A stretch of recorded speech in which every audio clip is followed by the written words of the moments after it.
Alright, you guys, One Man, One Camera. Today is August 25th, about 5:45 in the PM, 108 degrees outside, and I decided we'll go for a little bit of a ride. Now, it's hard to see right now because it's glare, I think, but we're in some little nondescript strip mall here on Maryland Parkway.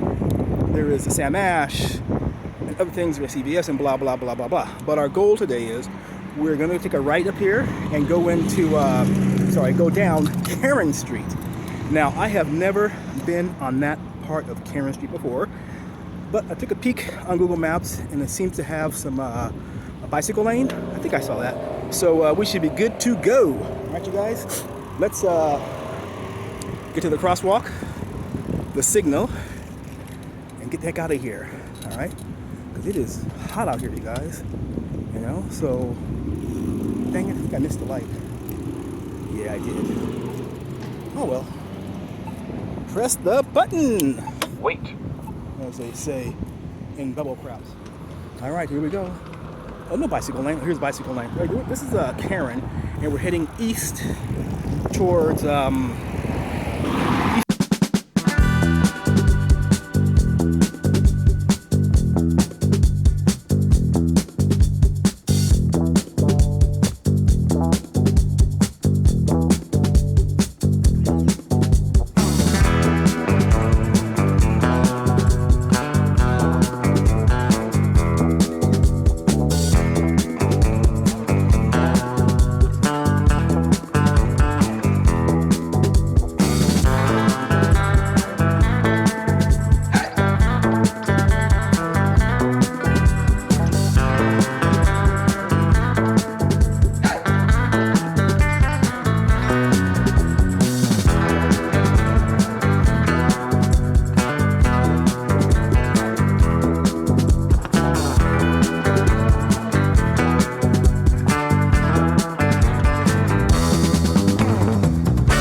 All right, buddy. Thanks for watching. Thanks for joining us. A little short tour of bits and pieces of Las Vegas. It's always nice to get outside. I haven't gone for a ride for a little while, and I hope you guys did enjoy this. And if you have any questions, as always, just ask in the comment section, and I will do my best to answer it. Okay? All right. So thanks again. Take care where you are. Be careful out there, and I'll see you again real soon. Later.